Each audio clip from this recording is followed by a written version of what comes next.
Oh, good to see everybody again. We're back at it and excited and ready for the opportunity that's in front of our basketball program. And had a really good summer and had a good preseason.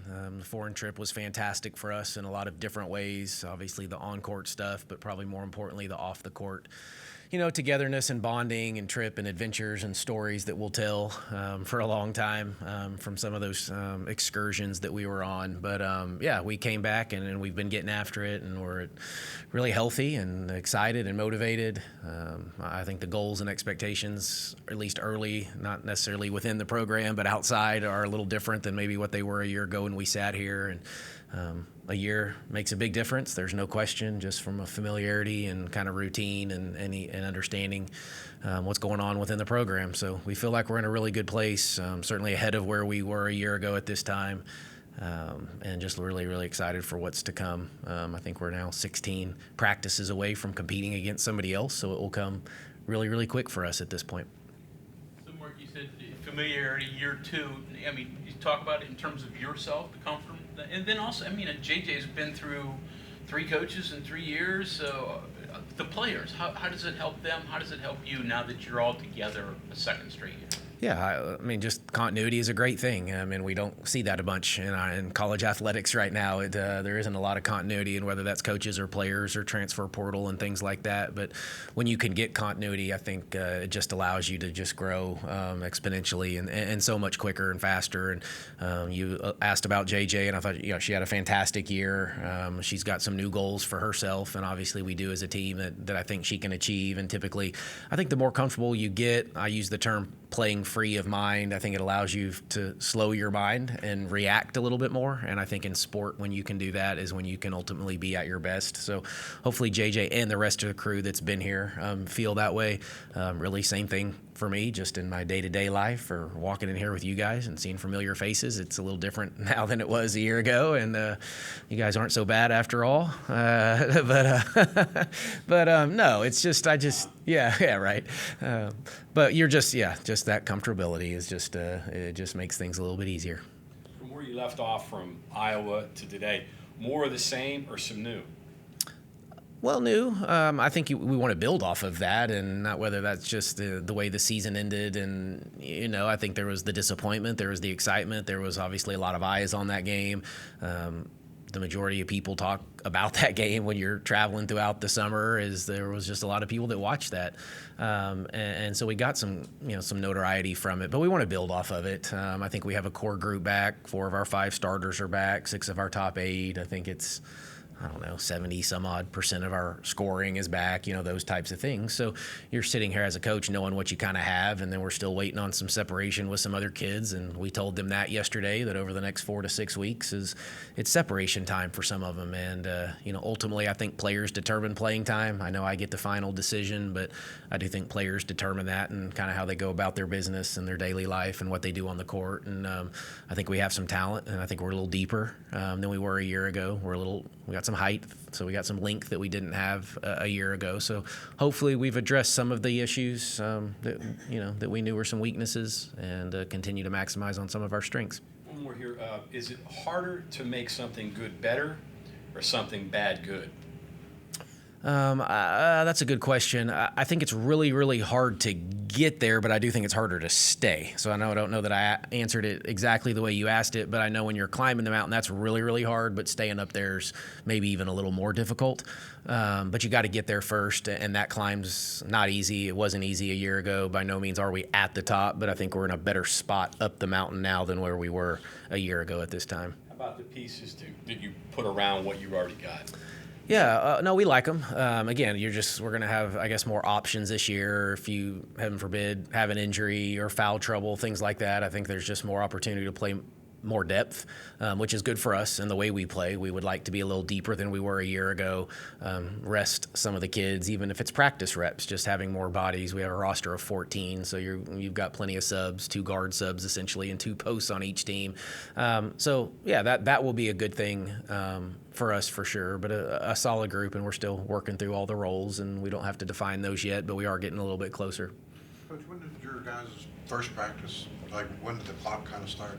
For you guys? Yesterday was our first practice. Yep. So 30 practices, is that? 30 and 42 days. 30 and 42, Yeah, so this will be practice number 2. So Chris mentioned something to me yesterday.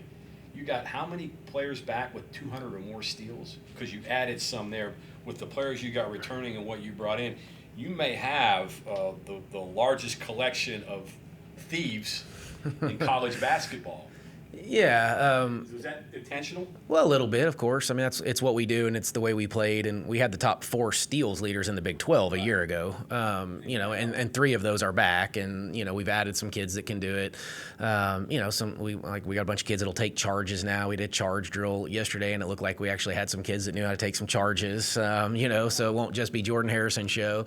But yeah, no, versatility is a term I use a lot in recruiting and having a roster. I think as a coach, you get to have more fun, I guess, with the more versatile the players are. You can put them in different positions, more positions to have success. So, maybe a little more versatility, like I said, a little more size. We obviously didn't rebound it very well, so that was one thing we definitely needed to kind of hit home on. I can't remember if we've talked about this in here or not, but we went back and studied some of the top offenses in the country and what made them so elite. And a couple of things that we found that were interesting: of the top 15 offenses in the country a year ago in women's basketball, 8.5 threes was the average made per game, and we were at about 7.1. So you're talking about 4.5 points a game. We averaged about 4 more possessions than those top 15 teams. So we didn't shoot it as well, didn't make quite as many threes. We know we had a rebounding issue that we needed to get cleaned up. And so, those were things that we kind of focused on. Some of it might be personnel. Some of it may just be, how we play. Maybe we want more possessions. Maybe it's the quality of shot that we need to get the better shot so we can shoot it at a higher percentage to just be a little bit more efficient. But we were top 5 or 6 or whatever it was in the country defensively, but top 40, I think, or maybe 45th in the country in offense. So we also had looked up all the national champions over the last so many years, and if I remember correctly, it was like every one of them had a top 30 offense or 30 defense. Maybe there was one team in there that didn't have one of them, but for the most part, they were elite offensively and defensively. And so we were just a little behind on the offensive end, certainly there on the defensive end. So we don't want to lose all that defensive identity, but we do have to get a little bit better offensively. You squeeze more points out of transition, and particularly from your defense. I thought you said it was a little lacking last year. No, we were okay in transition, but we just need to finish in general at a higher rate. So whether that was in transition, in the half court, as the game's slow late in the year, maybe we can try to pick up pace still, even late in the year. But, as the year goes on and you get to the postseason, possessions tend to decrease. They don't typically increase. And, I don't know if that was a benefit to us as much or not. So just stuff that we've evaluated, we're still working on, but we do need to probably play at a little bit faster clip offensively, but we can do that, I think, too, because we have a little more depth. Sounds like that was one hell of a research project. We had some time on our hands, but I think that's what you do. You're just trying to find how do you get better? Like, what's the next step for us? And, man, it was such a good year, but it wasn't, ultimately what we wanted. And, we had a good idea of what was coming back to, which allowed us a little bit to, we kind of knew what the roster would look like. Obviously, the foreign trip helped, too, because now we've seen some eyes on these new kids. So it allowed us to kind of dive into the analytics a little bit deeper. Grad assistants working on that? Or? Yeah, it was a little bit of everybody. Yeah, we had it was a full staff project. Go ahead, Greg. JJ's been so good for so long, but would you ask her to improve on? Can she improve? Where can she improve? Yeah, oh yeah, no, and she's always. I mean, JJ wants to be coach. She wants to set those goals. I think her term was she wants to become an elite 3-point shooter. I think she was around 34% a year ago. So we've challenged her to get into the high 30s, low 40s to be elite. I think you need to get into that category. To get the shot off a little bit quicker was one of her goals. She still wants to be the all-time steals leader. Now she's going to have to have a heck of a season on that end, because I think she's 120-ish, I want to say, away, and she had like 97 or 98 a year ago. So she's got a little work to do there, but that was one of her goals. So, it was still, shooting the three. She got much more efficient at mid-range. That was one of the things 2 years ago or a year ago when I got here that we wanted her to be a little bit better at that level.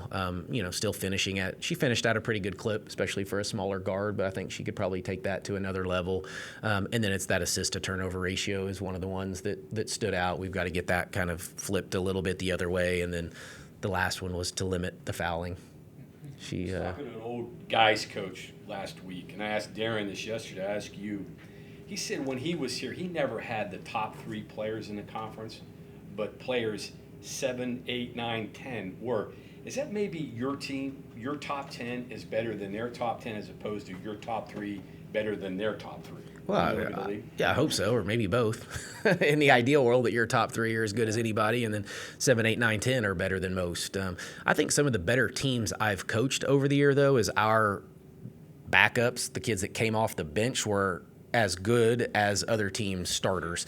And I think that's when you've got it, so there is no let up, or you make some substitutions and you just kind of keep clicking, and so I think this year we will have some of that depth where there may be a whole second unit out there at times that you feel pretty good about, and look, they can hold their own, or they can extend this lead a little bit. And so, are we all the way there to 10 yet? I'm not sure. I think we're probably pretty dang close, but we do feel good about, just having some options and that versatility that we just didn't have a year ago.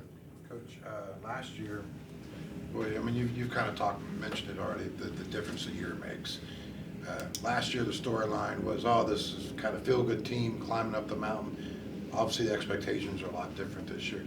Is there a change in mindset that you talk about with the players in that instance, or is it just something you just kind of handle day to day? Yeah, I think it's a little bit of both. I don't really. I like the kind of, I don't know, chip on your shoulder, for lack of a better word. I think that's a lot of us here. It sounds like that's some of West Virginia in the past. It's the way that the state's looked at, and I don't want to lose that.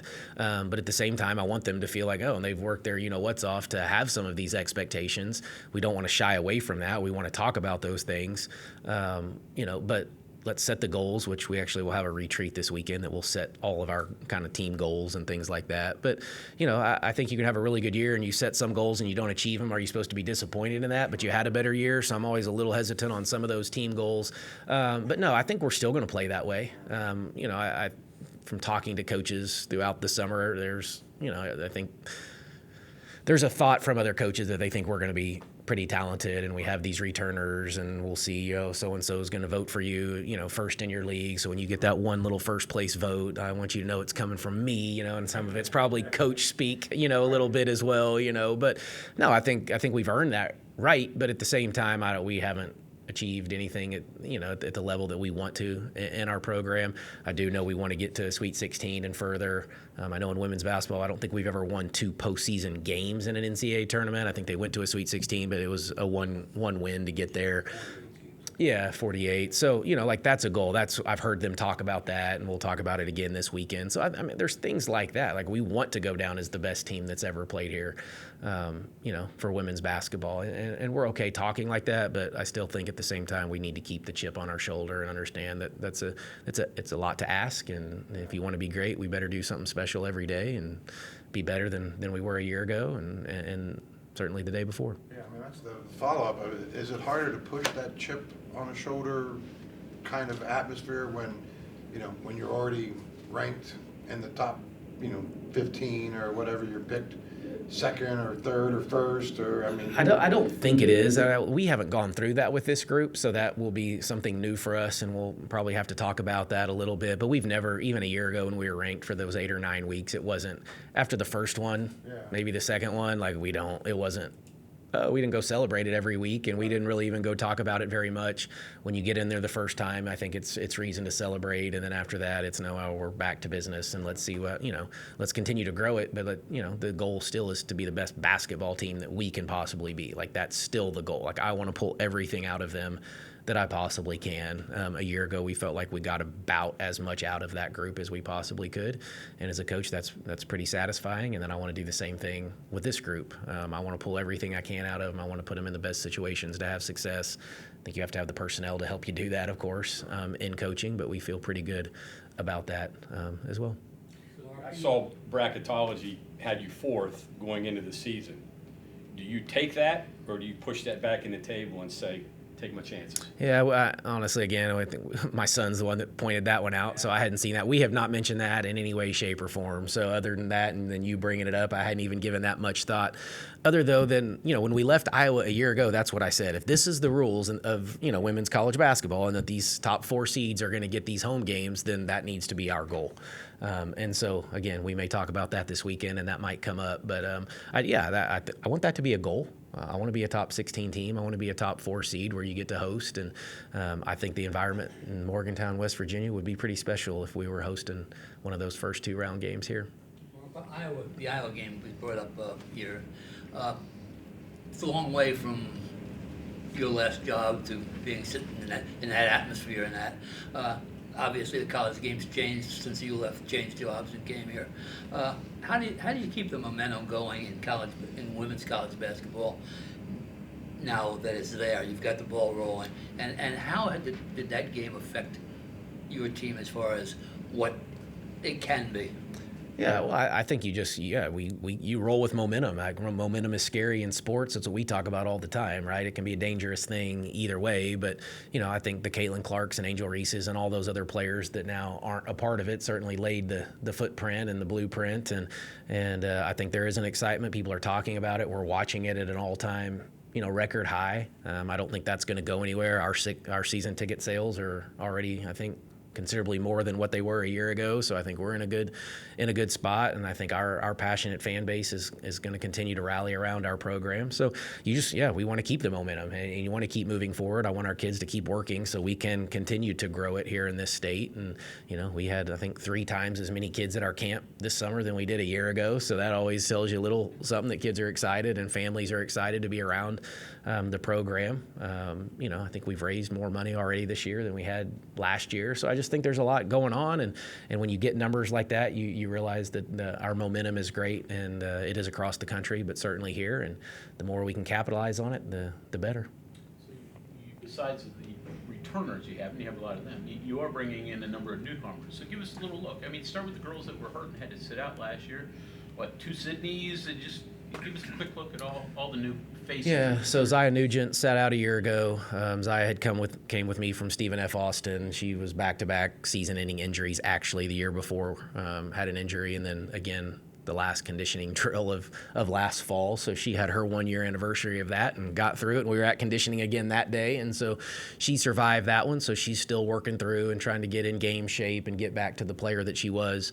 But she was like the WAC tournament MVP. You know, she had 24, 25 on North Carolina in the NCAA tournament. So I've seen the kid play at a high level, and we just need to get her back there. Shayla Mosbury was the transfer from BYU. Kid can really shoot it, athletic, fits the steals. The numbers may not say it, but we keep deflections every day in practice. And like yesterday, she had the most deflections in practice. So she fits ability to shoot it and still defend it at the level. And then really it's a lot of new kids. Everybody else, what you would have known. Sydney Shaw came in from Auburn. She actually led us in scoring over in Europe and played really, really well. She's been our best shooter through all of our drills and the numbers that we keep throughout the summer and the preseason. So I expect her to probably have an immediate impact. Sydney Woodley came from Long Beach State, another defender length. She actually had like 100+ steals a year ago at Long Beach State. So just getting her up to the speed and of this level will be her challenge right now. I don't want to forget people. Celia came from Northwest Florida, junior college post player who had a really, really good career there. She's from France originally. Didn't get to play in Europe, just some NCAA stuff that we couldn't quite get all the way through. But I imagine she'll have a role on this team. Jordan Thomas is a freshman post player who played really well in Europe. Maybe was like our second or third leading scorer in Europe. But yeah, was a top 100 recruit and has been really good for us. Another one that just brings some size, like with Donnell. So now we've got a couple of them that can really bang in battle. Destiny Agabata came and graduated early. So she was here in the spring but didn't get to play. So she's much further ahead. I reminded her the other day, or I needed to remind myself that she still never played in a college basketball game, even though she's been with us now for a long time and played in Europe. Daphne came in from Turkey late, so she was the latest addition that was not a part of the European trip. So she's only been here about a month now, and really high IQ. She's a skilled kind of forward. As you would maybe more of a typical European kind of post player, can shoot the three, step out, can pass it a little bit. Again, hadn't been on a huge weight program or anything over there, so it's going to be a strength, speed type. Just that we need to close that gap. And then who am I missing? Is that it? Yep. So, I mean, with this depth, I mean, you didn't have depth necessarily last year. can you see yourself going 10, 11? I mean, what do you even have that right now? Yeah, well, no, I always want to go 10. 10's the number for sure. If that's the magic number, the way we play. Last year didn't happen very often. So, yeah, it could be 11 or more depending on, I guess, the game or the situation or the score. But in the ideal world, it's 10 night in and night out. Now, if you're going to ask me who those 10 are, that's the piece we're still trying to work through. And that's where I want some of that separation because I want some of these players to help define those roles for me. I'll figure it out or we'll figure it out if we need to. And I'm sure time will help that. But, yeah, we're still working through that. But 10 would be great. Eager to face Ioka Lee for the 15th year. She's like a 15-year veteran at Kansas State. She is, yeah. She'll be back, and she's very, very talented. And it's kind of like what I think I saw was Oklahoma State played somebody in football the other day, and it was like a seventh and eighth year quarterback playing against each other or something like that. So, yeah, there may be a few of those in Big 12 women's basketball as well. Finally get through the COVID stuff, though. They're cycling through. Should be the last year of it, so unless there's a rare circumstance. Mark, do you have certain benchmarks through the course of the preseason when it comes to evaluating players, potential lineups? Do you have, like, at this point, I want to be here prior to the first preseason game, I want to be here? Yeah, we do, and I always work it backwards. So you go back from, we have one of those closed scrimmages on the 18th of October. So I work back from that date. And so whether we're working on man stuff, zone stuff, press stuff, so we have those, kind of, points that we need to get stuff in by. I like to scrimmage a lot on Saturday practices, so it kind of gives you a week to work on some things, and then let's go play live against each other and get it on film and evaluate it and give kids opportunities to kind of showcase, to create some of that separation. So that's kind of begun, and that will start this week with, we'll end the week with one of those, and then our team retreat, and then it's kind of like we've set the stage at that point, and, we'll continue to flow. We'll always adjust as needed, but yeah, there's always Coach Kellogg has a plan usually, and we'll adjust it. But I've been at it this year 20 as a head coach, so I feel like I've got a decent kind of plan on a timing and where we need to be. What do you think of the new look Big 12 or the remade Big 12? Obviously, a couple out, 4 more in. And do you have your schedule yet? I know it hadn't been released publicly. It's tomorrow. Is it coming out tomorrow? I have heard it. It does. I have seen it. It does get released tomorrow. In women's basketball, we're getting 4 really, really good programs, 3 of which were NCAA tournament teams a year ago, and so Utah's been fantastic. Colorado was in the Sweet 16, played Iowa the next round after us. Arizona's been historically really good, and obviously played in a national championship several years ago. Arizona State's, I think, working through some things, but they got their best player back. She was hurt a year ago, and I think that kind of hurt them. So they're going to work through it as well. So travel will be a little different. Are we all 4 time zones? I guess maybe depending on the Arizonas and there. So. Yeah, that time of year. So it'll be a little bit different, but some new venues. So that's exciting also. Some of the returning teams that we already know about, I think, have loaded up. Some of the new teams from a year ago seem to be much improved. So yeah, it's going to be a battle. 18, right? You play 18 this year, right? Just curious. Obviously the schedule comes out tomorrow, but this is a tweaking deal there when you try to incorporate all these different schools from different areas. But do you feel like maybe build it off of geography and then expand out? So in other words, you play the close people and then branch out. Do you feel that's probably the best way to go moving forward? Yeah, that'd be ideal. I don't know that we're there yet. And for us, geography. We get Cincinnati, which is one of our protected rivals in our sport. So, in Central Florida, at least you're on the Eastern time zone. But we play Oklahoma State, Colorado, and Cincinnati. That's our 2 plays, and then everybody else once. But yeah, I think in the ideal world it would be that. I don't know if you could build in like a little pod system where you play your 4 or 5 local, you play them all twice, and then branch to everybody else maybe once to keep it a little bit more regional and keep some of those regional rivalries. But again, the Big 12, it's so spread out now. I don't know if that's completely plausible, but in theory, it sounds perfect. College women's basketball again. Traditionally, there's been a dominant dynasty. Gino, Pat Summitt, on and on. Has the talent level reached the point that it's going to even out now, and schools like West Virginia are going to have a chance to win a national championship and that? Well, I think we're closer now than we ever have been. Yeah, there's much more parity to women's basketball than there was several years ago. I still think you have some of the dominance, the South Carolinas, and of course Gino still, and what Mulkey's done, and there's several more. Some of the West Coast schools now are creeping up too, and some of the talent's going all over. So, yeah, I think we're closer than we've ever been. I don't know if we're completely there yet. When we get to neutral floors too for the first 2 rounds, like that'll tell you that maybe we're a little bit closer.